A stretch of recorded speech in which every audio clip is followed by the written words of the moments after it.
As the camera lights flickered on and the studio buzzed with anticipation, Congresswoman Jasmine Crockett entered the so-called arena of political debate, carrying with her a dossier of evidence that few others knew about, much less expected to see in such a heated confrontation.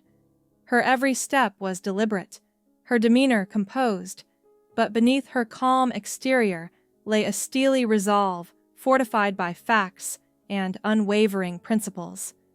Across from her sat Levin, a seasoned conservative commentator whose reputation for fierce and aggressive rhetorical style was well earned.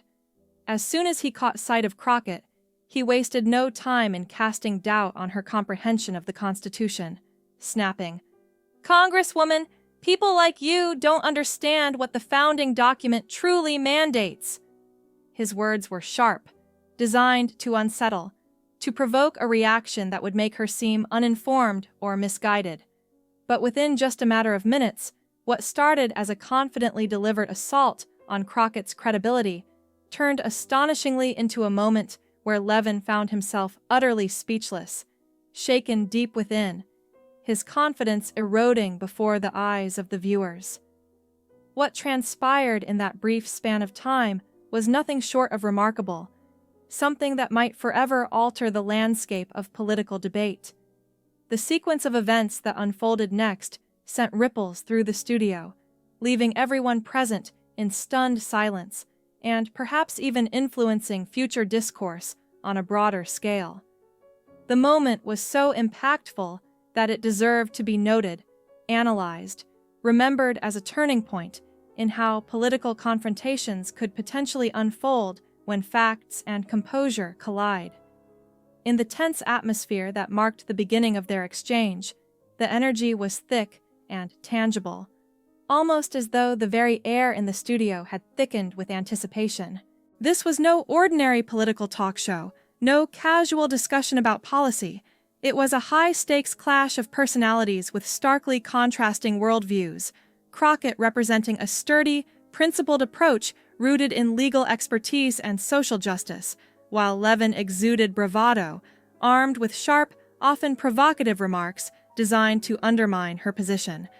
Their rivalry was well known, especially since Levin's persona was built on an aggressive style of argumentation, with biting retorts that had become a staple of his broadcasts for weeks. Tonight, however, they were finally brought together in the same physical space. In this studio, simultaneously, a battleground and a stage. The host, sensing the mounting tension, began with a cautious, perhaps slightly nervous introductory remark. "Welcome back, everyone. Today we're going to witness a debate featuring two prominent figures, conservative commentator Levin and Congresswoman Jasmine Crockett, as they discuss the controversial House Bill No. 1742. His voice, however, barely finished carrying the words before Levin interrupted with his trademark style, abrupt, pointed, and full of bravado. Without hesitation, he launched into his usual attack, repeating with renewed vigor, "Congresswoman, let me reiterate, people like you just don't understand the Constitution." Crockett, however, remained remarkably composed. Her expression was steady, her face betraying no frustration or anger, only calm confidence. But her eyes, sharp and purposeful, flickered with contained determination. She reached out, retrieving a folder from her bag, a collection of documents, notes, and perhaps even specific legal references, prepared to counter the baseless accusations and misrepresentations that Levin had been propagating. Her voice was even, measured, yet carrying an unmistakable undertone of readiness. "You've been taking shots at me for weeks, Mr. Levin," she said, with unwavering calm. "Tonight, I've come prepared. I've brought evidence, receipts, that will clarify the facts and shed light on the truth behind my positions, my background, and this bill that we're about to discuss." Her words carried weight, not only because of what she said, but because of how she prepared herself to confront the relentless barrage of attacks with facts and clarity. Unlike many who would crumble under such pressure, Crockett's reputation as a former civil rights attorney, an expert in law and justice, only strengthened her resolve.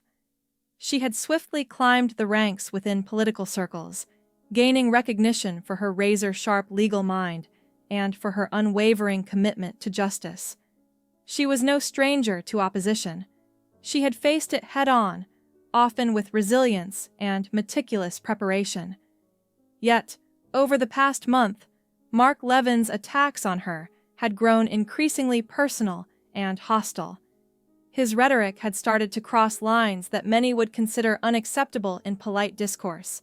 As a popular broadcaster with millions of followers across social media platforms, Levin had successfully turned Crockett into a target, questioning her credentials, her legal expertise, and even her patriotism during countless nights on air. His audience loved his confrontational style. It built viewership and stirred emotions.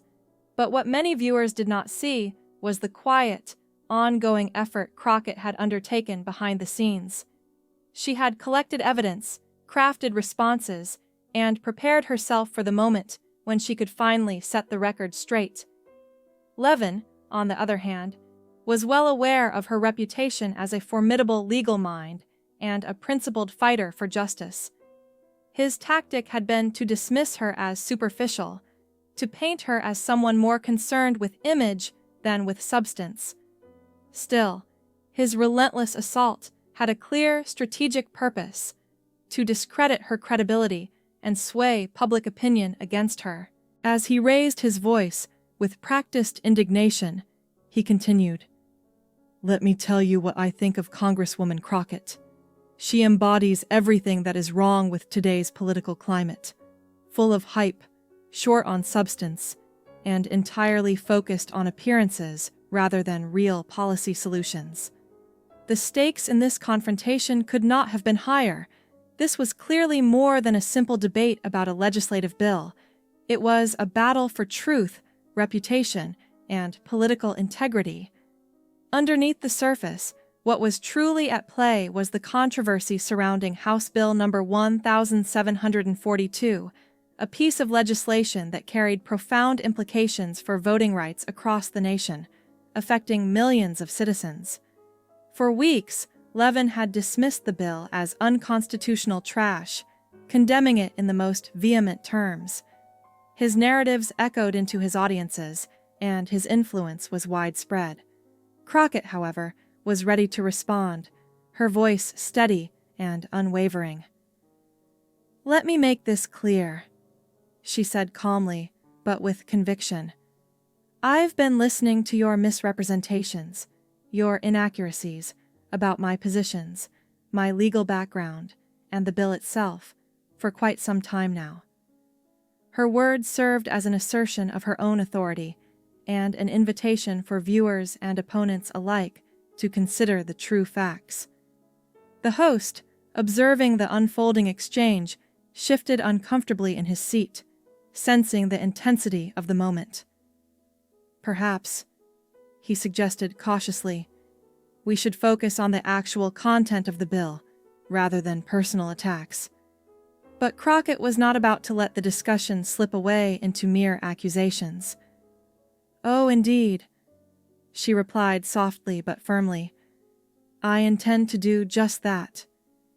Her voice conveyed that she was prepared to unravel the layers of misinformation and present her version of reality: facts, legal reasoning, and clarity, laying bare the truth behind the controversy.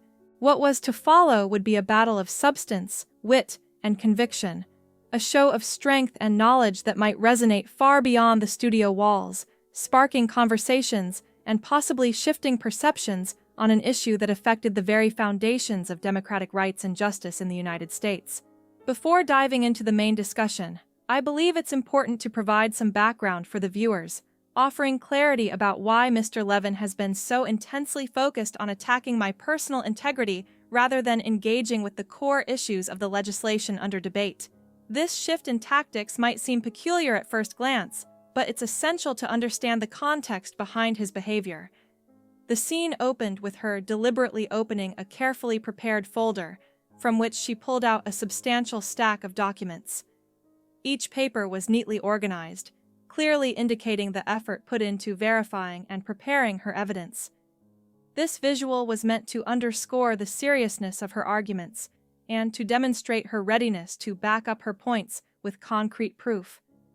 Levin, on his part, had made some rather audacious claims about my understanding of constitutional law, assertions that seemed designed more to undermine than to contribute to the substantive discussion.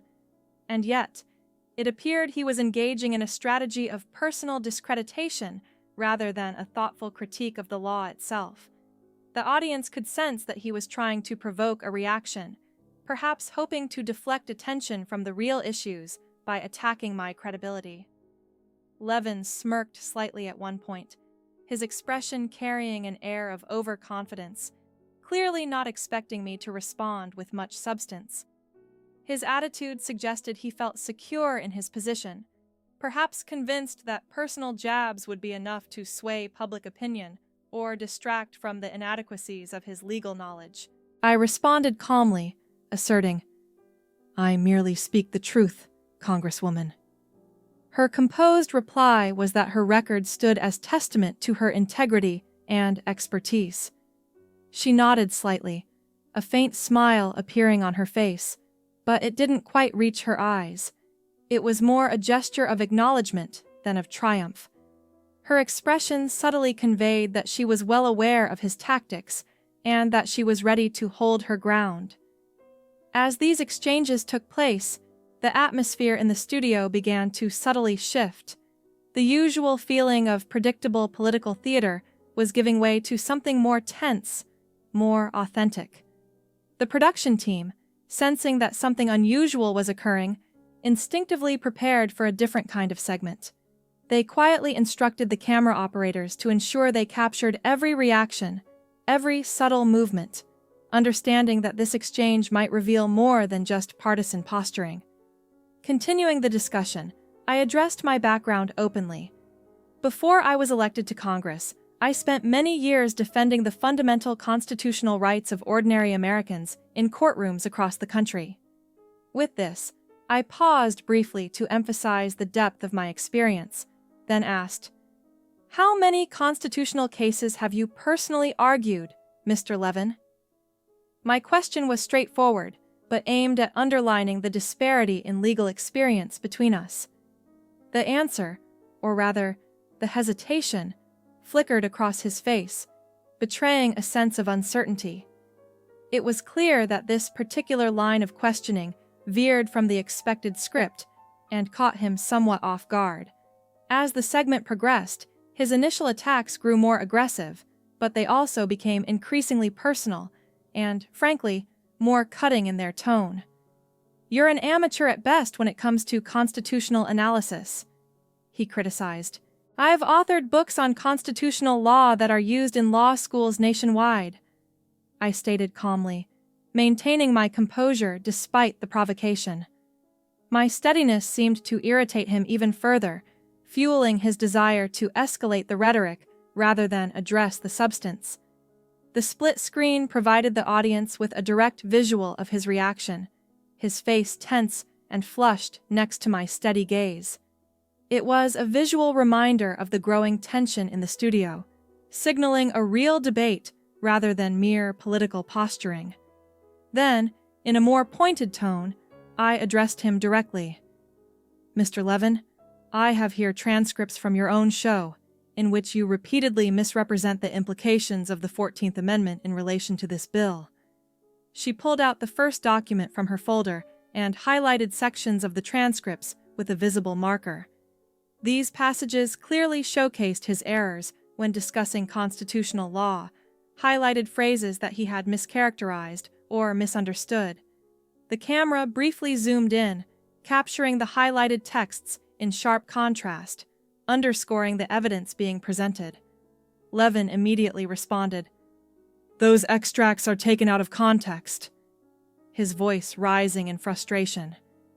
"You're playing games with some of the most serious constitutional principles we have." His defensiveness was palpable, and it only served to reinforce the sense that he was not engaging with the facts, but instead trying to deflect and cover up mistakes. The host attempted to intervene, signaling a desire to steer the conversation back to more productive ground, but I pressed on quickly. Perhaps we should move on, but I am happy to provide the full context. I continued undeterred. In fact, I have archived the complete broadcast with timestamps to ensure full transparency. With confident movements, I tapped another document, which contained analyses from 3 respected constitutional law professors, each noting the same errors I was pointing out. Levin's face darkened further upon seeing these references. His next attempt at attack was dismissive. "Who are they? Left-wing academics pushing some sort of agenda?" he asked disparagingly. I responded calmly, sliding another sheet of paper forward to reveal the names. Among those named was Professor James Williamson, who had been featured on his own show as an authority on constitutional law. "Professor Williamson isn't left-wing," I pointed out evenly. "He's a well-respected scholar with a reputation for impartiality, and he's explicitly criticized your misinterpretations." Sensing that the situation was shifting, the production team subtly signaled to the director through a whisper in the earpiece, encouraging him to let the segment unfold rather than cutting it short for commercial breaks. The tension was palpable, and it seemed clear that this exchange was exposing a deeper gap in expertise and sincerity. Finally, Levin changed his approach again, adopting a more strategic tone. He proposed a shift in focus, asking, "Then, let's turn to your record in Congress.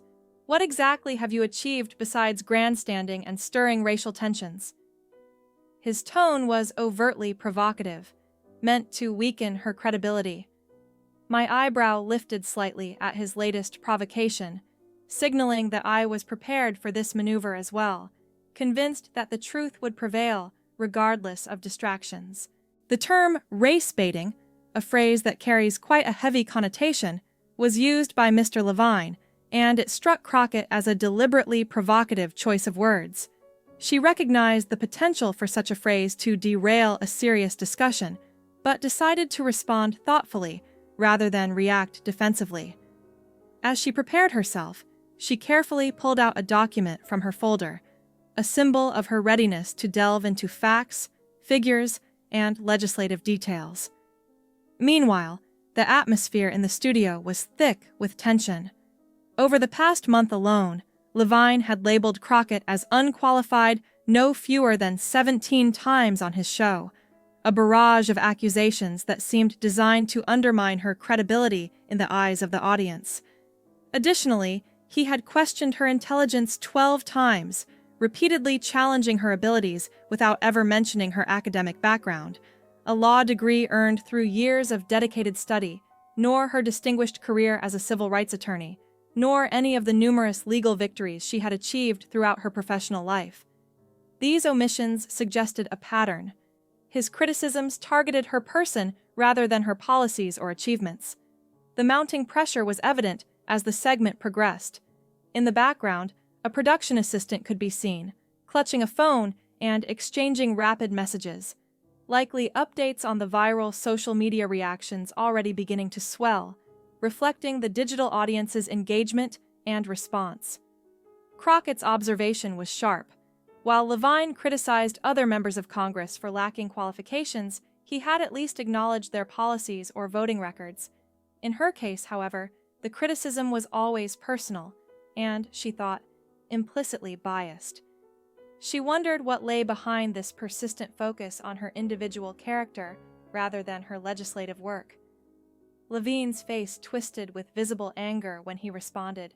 He accused her of implying that he was racist, framing such an accusation as a common tactic in heated debates, an emotional outburst designed to cast doubt on his motives.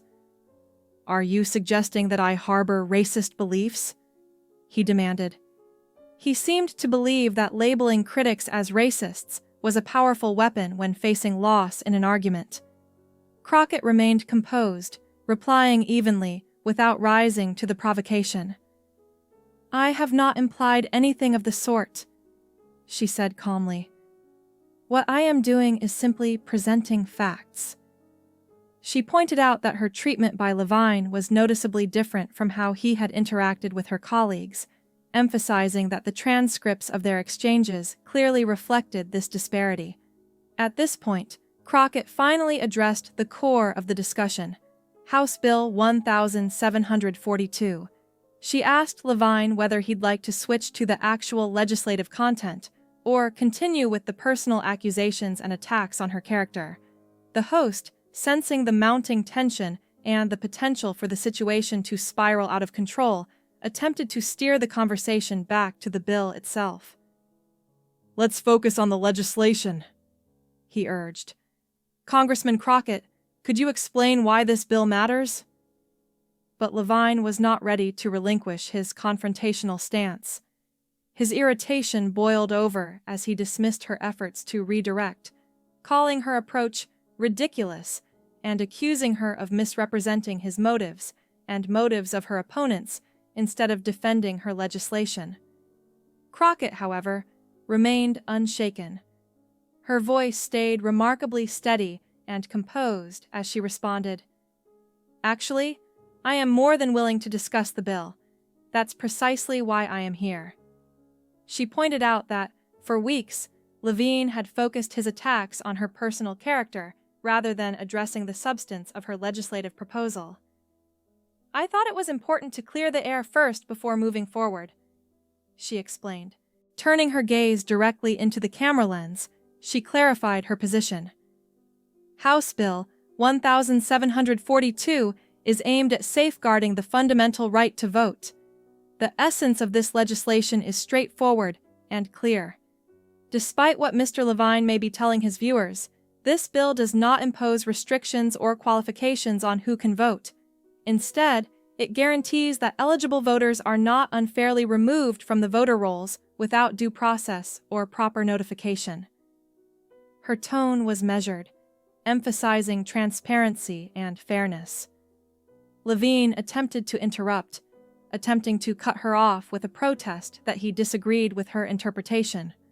But Crockett pressed on, undeterred.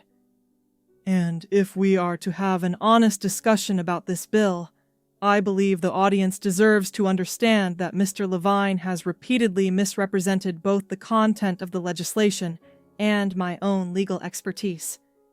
She made her points clearly, highlighting that his portrayal of the bill was inaccurate and that his claims about her qualifications did not align with her professional background.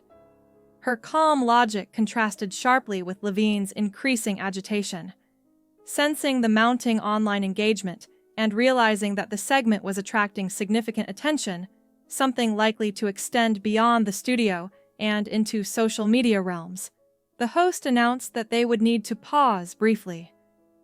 "We will take a short break now," he said, "but we will continue this enlightening discussion when we return." As the cameras faded to black, Levin could be seen, off camera, reaching hurriedly for his notes, clearly thrown off balance by Crockett's unexpected and poised rebuttal. Meanwhile, Crockett sat serenely, meticulously arranging her documents in preparation for the next phase of the debate. When the broadcast resumed, the host addressed the viewers directly. "The response to this segment on social media has been extraordinary. It appears that many of you are very interested in this debate."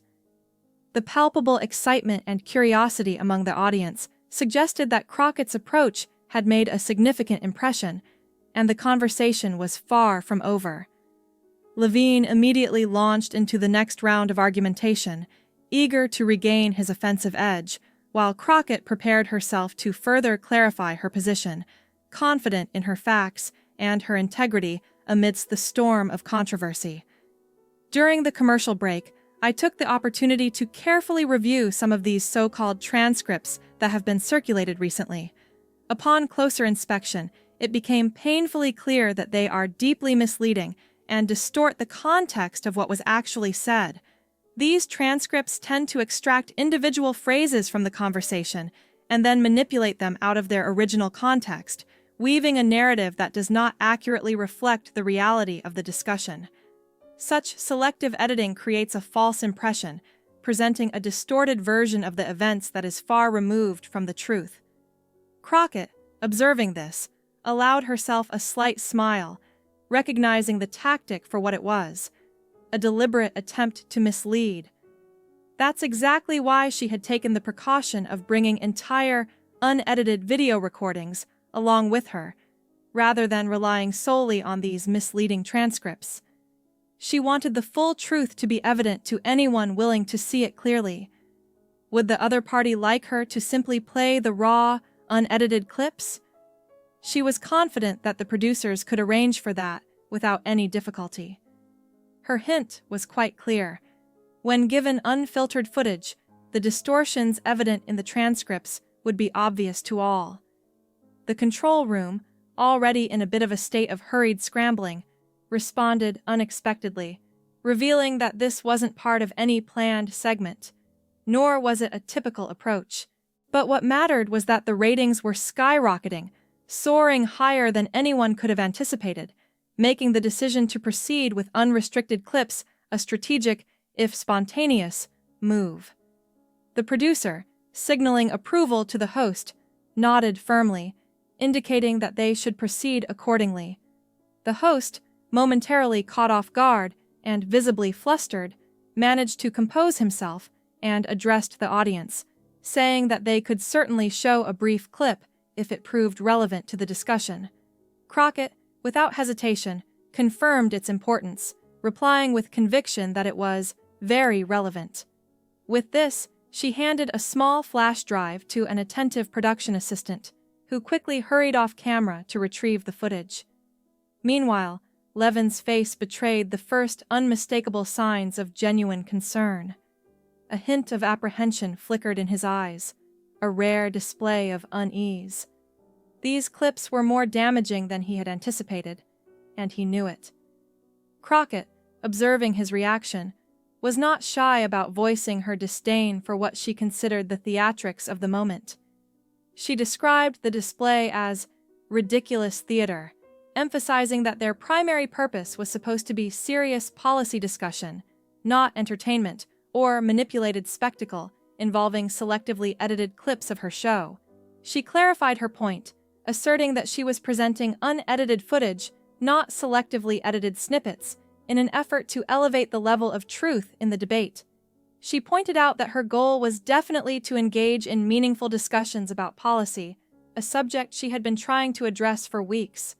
However, she accused her opponents of diverting from serious dialogue by incessantly questioning her intelligence and qualifications instead of focusing on substantive issues. Crockett's words cut sharply through the tension in the studio. The production assistant soon returned, nodding in agreement to the director, signaling that the footage was ready. Moments later, the large studio screens flickered to life, displaying a clip from the politician's show, an episode aired exactly 2 weeks earlier. As the footage played, Crockett's words rang true. Congresswoman Crockett, she claimed, would not recognize the Constitution if it hit her square in the face. The clip showed Levin, in a tone of blatant disrespect, stating, "She's completely unqualified, utterly clueless about the law. It's embarrassing, folks. Truly embarrassing." The clip concluded, and the screens returned to the studio, revealing Levin's now visibly uncomfortable expression. Crockett, watching this, observed that the footage was only 2 weeks old, highlighting how recent and relevant the criticism was. Then, she shifted gears, presenting another clip. This time it was of Levin himself, discussing a particular senator's position on a virtually identical voting rights bill from the previous year. The second clip began playing, revealing Levin speaking in a notably more measured and respectful tone. He acknowledged that he disagreed with Senator Richard on the specific approach to the legislation, but emphasized that Richard was a serious, responsible legislator, well-versed in constitutional matters. Levin's words underscored that disagreements could be based on good faith differences, without casting doubt on a colleague's patriotism or dedication to the country. The the stark contrast between the two clips was impossible to ignore. Even the host seemed momentarily taken aback by the disparity. Two lawmakers, who held similar positions on the issue, were being treated in dramatically different ways, a point that Crockett summarized succinctly. This was far from an isolated incident. She made it clear that such selective treatment was a recurring pattern, not a one-off. Then, about 20 minutes into the live broadcast, after enduring a steadily increasing stream of increasingly desperate attacks from Levin, Crockett decided to address the mounting hostility directly. He had repeatedly called her delusional, incompetent, and a disgrace to Congress, a barrage of personal insults meant to undermine her credibility. Calmly, she reached for the final document in her folder, prepared to respond.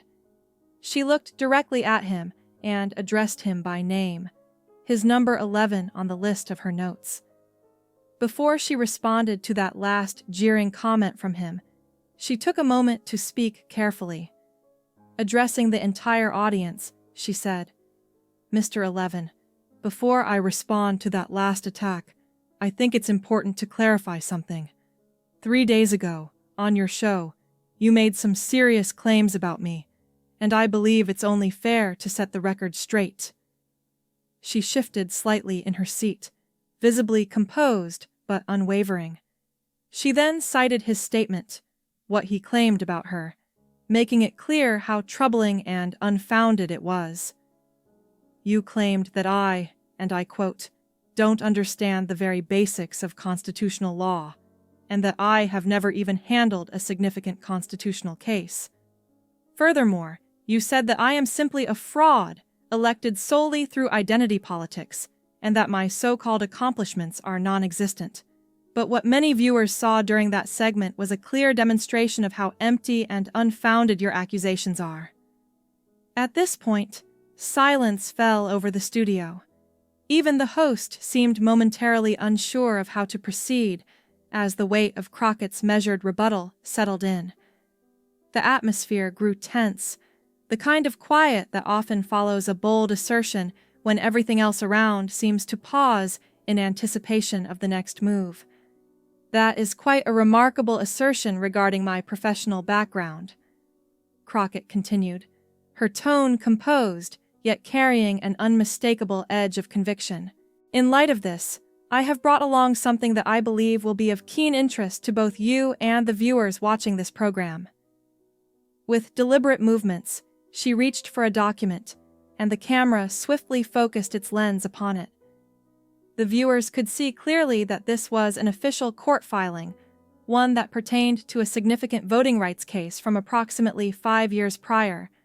She explained, "This document is from the case known as Harrison versus State Election Board, a legal dispute that marked a turning point in voting rights jurisprudence." She elaborated further, noting that this case became a legal milestone, setting a new precedent for how states could implement voter identification requirements. In fact, the Supreme Court referenced this decision only last year in a major ruling. Before she could finish, Lean, attempting to interject with a comment or response, was gently but firmly interrupted by Crockett, who pressed forward to establish her point. "What truly makes this evidence compelling is that you have, on multiple occasions during this very program, discussed this case, regarding it as one of the most influential voting rights decisions of the last decade," she pointed out, sliding the document forward so that the cameras could capture it without any ambiguity. "You have expressed admiration for the legal strategies employed and the reasoning that led to the outcome achieved." She directed the camera's lens onto the document, providing a clear view of the details. "If you look closely at the lead attorney responsible for crafting the constitutional argument in this case, the one whose work you have praised repeatedly, you will notice a name familiar to you." The camera zoomed in once more, highlighting the attorney of record, Jasmine Crockett, whose name was clearly visible on the legal filing. "That's right," she continued, her voice steady, as faint murmurs from the production crew off-camera indicated shock or surprise. "I was the lead constitutional attorney in this case. the one who developed the fundamental legal argument rooted in the provisions of the 14th Amendment that ultimately formed the backbone of the court's decision. She paused momentarily, allowing her words to resonate, then added, "The very same amendment that you claim I fail to understand." The studio grew silent, the atmosphere turning tense. The host's mouth opened slightly in surprise, unable to find immediate words. However, Crockett was not finished. "This is not an isolated incident," she went on. "Before I even entered Congress, I was involved in a total of 7 major constitutional cases that went beyond the initial trial stages." She arranged the documents carefully on the table in front of her, ensuring they were clearly visible to viewers. Of these, 3 were taken to federal appellate courts, and 1 was even cited in a decision handed down by the Supreme Court itself. With deliberate care, she continued, "So, when you tell your millions of viewers that I lack the legal qualifications or experience necessary to handle significant constitutional cases, what you are doing is not just an insult to me. You are actively and deliberately misleading the audience." Her words had a sharp edge, aimed straight at the falsehoods being spread. Levin's face visibly drained of color upon hearing her statements, and for perhaps the very first time in his career as a broadcaster, he seemed genuinely at a loss for words, unable to respond immediately. Crockett, maintaining her unwavering composure, pressed on. "I do not expect an apology from you," she remarked calmly. "But I do believe that your viewers, those millions of people relying on your program, deserve the truth." She took a moment to emphasize her point. "Throughout my career, I have dedicated myself to defending constitutional rights in courtrooms across this country. I have often succeeded in challenging laws that unconstitutionally restricted access to voting, a fundamental right guaranteed by law." Finally, regaining his composure somewhat, the host shifted his gaze to Levin and asked, "Would you like to respond to this new information, Mark?" Levin, clearing his throat and visibly struggling to find his footing, attempted to speak but hesitated, clearly overwhelmed. I wasn't aware of your involvement in that particular case," he finally managed to say. "But that changes everything," Crockett interrupted firmly, her voice clear and unwavering. "It exposes the fact that your attacks on me have never been motivated by concerns over my legal qualifications or my understanding of the law. Instead, they are personal, targeted, and, above all, deliberately misleading." She directed her gaze straight into the camera, making her final point explicit. "And that's why this matters, because, Mr. She paused, emphasizing her words. "Public trust hinges on honesty. Misrepresenting someone's qualifications and past achievements not only discredits the individual, but also misleads the audience, potentially influencing public opinion based on false premises." Throughout the course of recent debates, Levin had repeatedly mischaracterized my professional background by insisting upon baseless claims that I lacked any valid or credible legal experience. With such unfounded assertions, he attempted to dismiss the entire substance of House Bill 1742, deliberately avoiding any meaningful engagement with its actual provisions or the concerns it aimed to address. Instead of confronting the essence of the legislation, Levin seemed to rely on these false accusations as a tactic to sidestep the substantive discussion. Yet, as the proceedings unfolded, he made an effort to recover from this misstep, emboldened perhaps by a desire to maintain his image. His attempt rested on the idea that, because he had once been involved in a single legal case, that somehow equated to having experience comparable to having litigated multiple significant constitutional matters. However, Crockett was quick to set the record straight. She clarified that the number of cases she had argued, specifically 7 major constitutional cases, far surpassed the one case Levin casually mentioned. Every one of these important legal battles had been meticulously documented and could be referenced here and now. They not only demonstrated her extensive experience, but also illustrated her deep familiarity with constitutional law and court proceedings. Her record of legal advocacy was, in fact, more substantial than that of most members of Congress who had ever litigated cases in courtrooms. This contrasted sharply with Levin's casual and somewhat superficial reference to his own limited legal involvement. It was a direct and pointed correction that exposed the disparity between their actual experience and the misleading claims he had made earlier. The moment was visually captured on camera, and viewers could clearly see the change in Levin's demeanor. His expression shifted rapidly, from initial confidence to a mixture of surprise, obvious embarrassment, and a growing sense of distress. The bravado that he previously displayed was rapidly dissipating, replaced by signs of discomfort and a realization that his attempt at disparagement had failed to hold up. His usual assurance, which apparently had been a cornerstone of his approach, was now visibly evaporating under the pressure of coherent facts and pointed rebuttal. At this juncture, Crockett took the opportunity to steer the conversation toward the actual substance of the bill. She asked plainly and directly, "Would you like to discuss the real constitutional implications of House Bill 1742? Or would you prefer to continue attacking my qualifications with claims that you now recognize are false?" Her tone was measured but firm, signaling her confidence that the focus should now shift to the legislation itself and away from personal attacks. Levin, visibly caught off guard, and perhaps realizing that the game of misinformation was no longer effective, responded in a much more subdued voice than before. He admitted, somewhat quietly and with less bravado than earlier, "I think we should discuss the bill." Crockett nodded in acknowledgement, affirming that her intention was precisely that, for the conversation to shift toward the policy and its implications.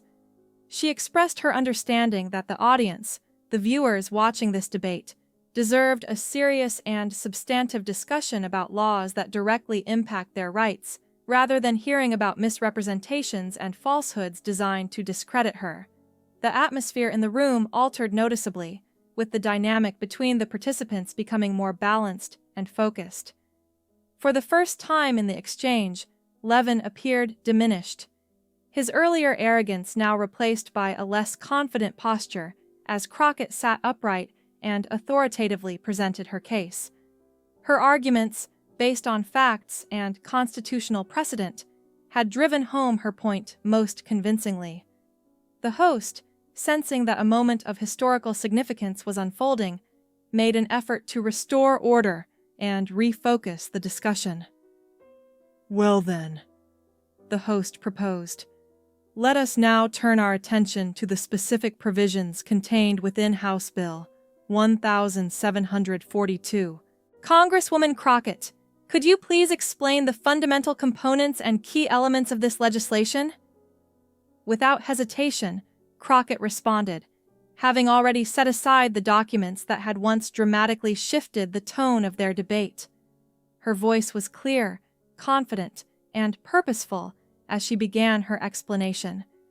She outlined that the bill addressed three major areas of voting access, areas that had become problematic in recent elections, raising concerns about fairness, transparency, and the security of the electoral process. As she explained, her words flowed with clarity, referencing specific legal precedents related to constitutional rights. Some of these precedents came from cases she had personally argued before the courts, demonstrating her hands-on experience and deep understanding of the legal landscape surrounding voting rights and election law. Throughout her presentation, Crockett's mastery of the subject was unmistakable. Her command of constitutional principles and legal nuances sharply contrasted with Levin's earlier dismissive and superficial comments. His previous attempt to belittle her expertise by claiming she lacked experience was now starkly refuted by her detailed and authoritative exposition concerning the bill's provisions and constitutional grounding. After she completed her explanation, the host turned to Levin with a direct inquiry, seeking his perspective on the specific provisions just discussed. Struggling to compose himself, Levin began to voice his concerns. He did mention, with a faint voice, that he still had reservations regarding what he perceived as federal overreach in Section 4 of the bill. According to him, this section mandated a notification process before individuals could be removed from voter rolls, a requirement he claimed was problematic. Crockett promptly responded, emphasizing that the Supreme Court had consistently upheld such notification requirements as constitutional measures, citing relevant legal rulings. One such case, Davidson v. Election Commission, which Levin had previously discussed on his own program, was brought into focus. In this case, the court explicitly deemed notification a minimal and reasonable burden that serves to protect fundamental voting rights. As the exchange continued, it was evident that Levin's discomfort grew. Yet, Crockett persisted, pointing out that the funding mechanism proposed in the bill was essentially the same as the one employed in the bipartisan election security bill he himself had supported 3 years earlier. She completed her thought by offering the texts of both bills for comparison, should anyone wish to examine whether they contained similar provisions. Meanwhile, the production team in the background was signaling desperately to the host, indicating that attention on social media platforms was exploding with reactions, opinions, and commentary regarding the intense and revealing exchange taking place on the debate stage. This sequence of events had not only clarified the substantive legal and constitutional issues embedded in House Bill 1742, but also exposed the superficiality of some opponents' claims and the importance of relying on facts and law when discussing legislation that profoundly impacts citizens' rights. In the days following the televised debate, the impact of the exchange between Congresswoman Crockett and Levin rippled across all corners of the nation, capturing public attention like a wildfire spreading through dry grass. Online, hashtags such as Crockett Receipts and Levin Exposed began trending relentlessly across social media platforms, quickly becoming part of the everyday digital conversation. The buzz was not confined to small niche forums. It surged through mainstream channels and dominated the online discourse, making evident that many viewers truly appreciated the clarity and firmness with which Crockett dismantled Levin's arguments. The host of the show openly acknowledged this phenomenon, expressing a sentiment that resonated with many. "We are witnessing an enormous response from viewers," he admitted during a follow-up segment. His words reflected a broader sense of surprise and acknowledgement that something unusual, yet significant, was unfolding in real time. "Many viewers are telling us they've never seen this particular side of these issues so clearly articulated and driven home," he added, emphasizing how the debate had struck a chord with people seeking honest, straightforward discussions on contentious topics. Levin, responding to the mounting pressure, made a last-ditch effort to regain his footing in the intense verbal battle.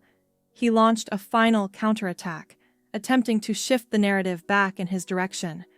His words were full of bravado, asserting that the selective way Crockett had presented her arguments did not change the basic facts. Levin claimed that Crockett's side of the story was wearing thin in the eyes of her own supporters, who appeared increasingly skeptical of her claims. He emphasized that he had diligently documented his qualifications, exposing the misleading assertions Crockett had made during the debate. Furthermore, he insisted that he had methodically addressed each major point Crockett raised concerning the bill, supplementing his responses with precise legal citations. Despite the personal jabs and insults directed at him, Levin maintained a composure that many observers noted as professional, though some wondered whether frustration was evident in his eyes, perhaps glittering from the studio's bright lights or from internal agitation. It was evident to viewers that Crockett perceived this final effort as a sign that her opponent's position was crumbling, concluding that the audience could judge for themselves who had relied on facts and who had resorted to personal slights. The immediate aftermath of the broadcast was both swift and far-reaching. Within just a few hours, short clips capturing Crockett's systematic dissection of Levin's arguments began spreading rapidly across all major social media networks. These snippets showcased her sharp, well-founded rebuttals, moments that garnered millions of views and shares, quickly becoming viral sensations.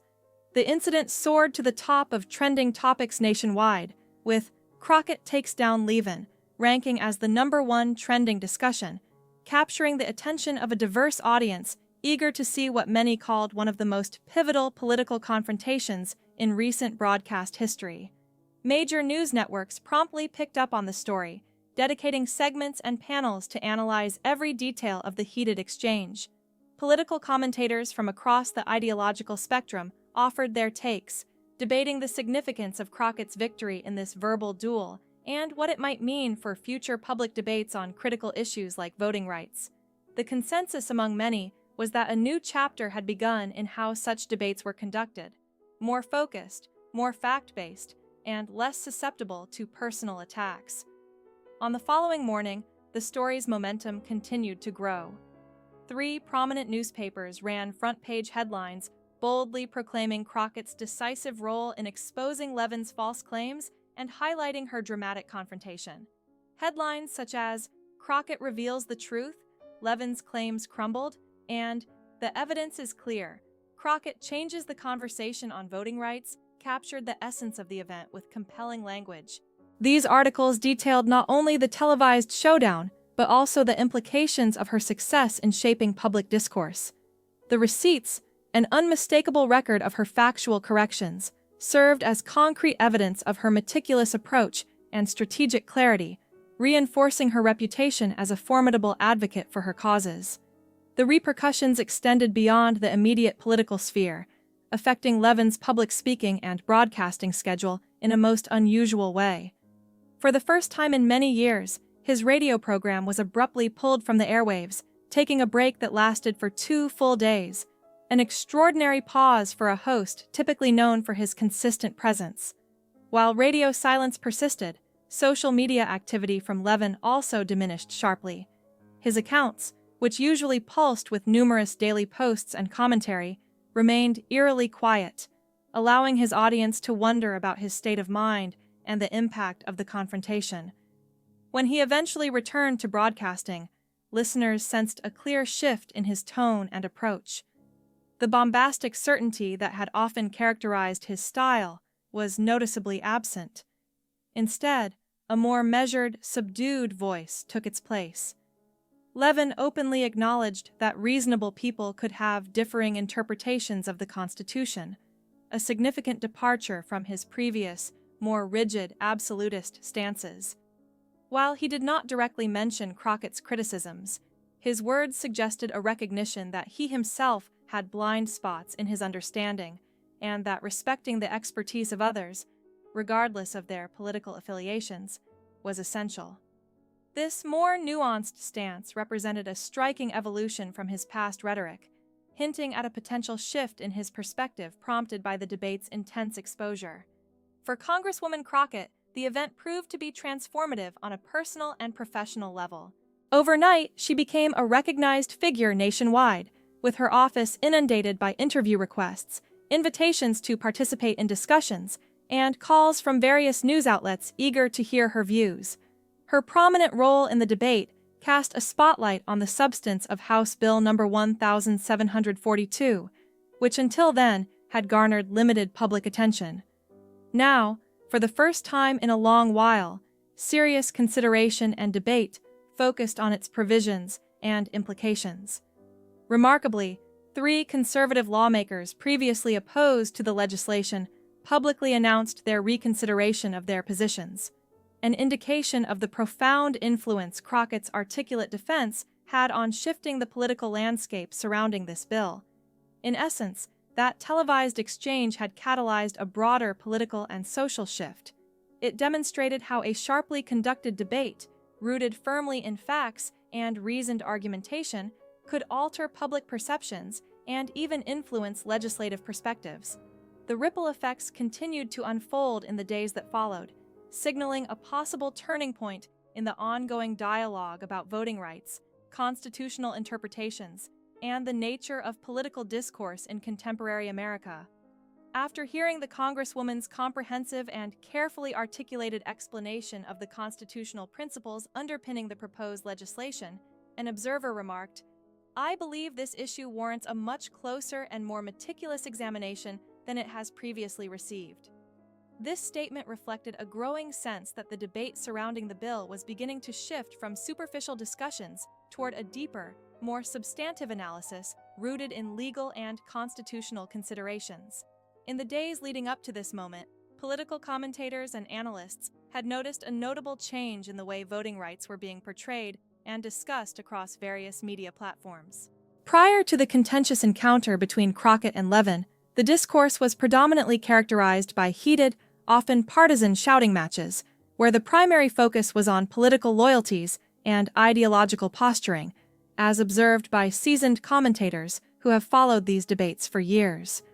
However, following this confrontation, there was a discernible movement toward a more nuanced conversation, one that concentrated on the legal frameworks, constitutional rights, and detailed legislative language shaping voting access legislation. Perhaps most encouraging from a public perspective was the evidence of increased support for the provisions contained within House Bill No. 1742, an important piece of legislation proposed in the House. Paired with the improved tone of discourse, polls indicated a marked rise in the number of citizens who now expressed backing for these specific measures. When ordinary people were presented with clear and straightforward explanations of the bill's actual content, stripped of partisan rhetoric, they often found themselves aligning with its fundamental protections and principles. This phenomenon was noted by a polling analyst who stated that, without the partisan framing, many individuals realized that they actually agreed with the core protections embedded within the legislation. Approximately 2 weeks after this heated exchange, Crockett received an invitation to participate in a bipartisan working group tasked with refining and clarifying the legislative language of the bill. She responded publicly, emphasizing the importance of this opportunity. "We now have a genuine chance to find common ground on how best to protect voting rights, all while addressing legitimate concerns about how these policies will be implemented." Her words reflected an optimistic outlook that cooperation and compromise could be achieved amid the ongoing political debates. When she entered the meeting room designated for the initial session of this bipartisan working group, a journalist asked whether she had spoken with Mark Levin following their previous confrontation. Crockett answered simply, "Yes, I have spoken with him. We had a productive and private conversation." She added that beyond that, she believed, "Sometimes the most meaningful growth comes from facing our most difficult moments of truth." Her tone suggested a conviction that even conflicts and disagreements could serve as catalysts for constructive development and understanding.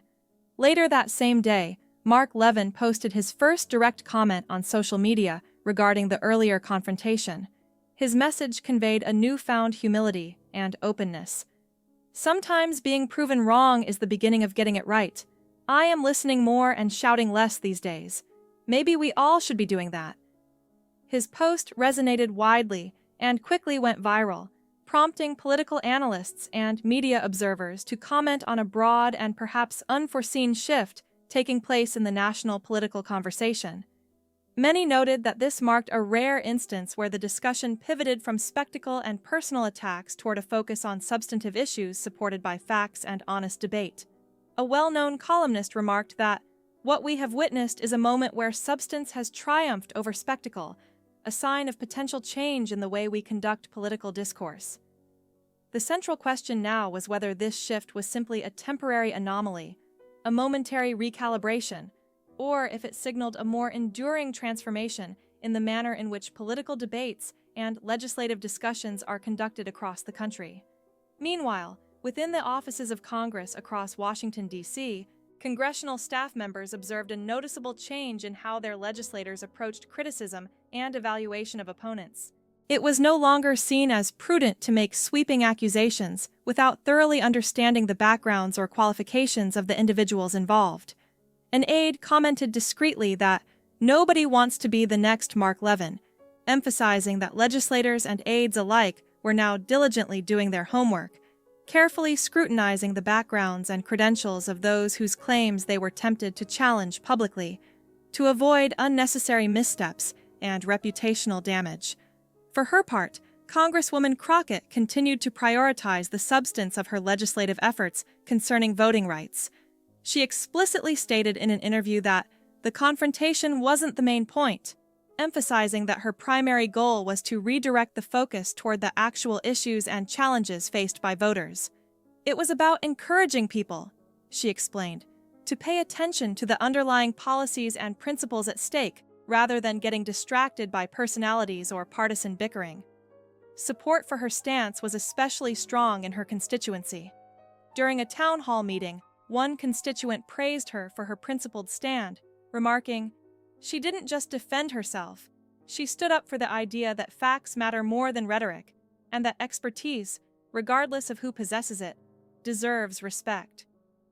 This articulate championing of truthful and evidence-based debate resonated with many ordinary citizens who believed that meaningful progress depended on a focus on tangible facts rather than mere political posturing. As the discussions around key provisions of House Bill No. 1742 began to garner bipartisan backing, political scientists introduced a new term to describe this phenomenon: the Crockett effect. They defined this as a growing emphasis on debate that prioritized substantive engagement supported by verifiable facts, rather than resorting to personal attacks or unfounded assertions. This emerging trend reflected a broader cultural shift, one where public discourse might be becoming more honest, more focused, and more respectful of expertise and truth in the legislative process. 6 months had passed since the intense confrontation that had captured the nation's attention, lingering in the minds of many as a defining moment in recent political discourse. It was within this time frame that Mark Levin, perhaps surprisingly to some, decided to make a move that defied expectations and added a new chapter to the unfolding story. Instead of continuing the heated rhetoric or dismissing his opponent, he extended an unexpected gesture. He invited Congresswoman Jasmine Crockett to join him on his televised program. In his introductory remarks, Levin openly acknowledged their differences, emphasizing that we disagree on many things. Yet, he expressed genuine regard for her, pointing out that her legal expertise and steadfast commitment to constitutional principles deserved recognition and respectful engagement. This approach reflected an understanding that meaningful conversations often arise through dialogue with those who challenge our preconceptions, forcing us to reconsider our positions and deepen our understanding.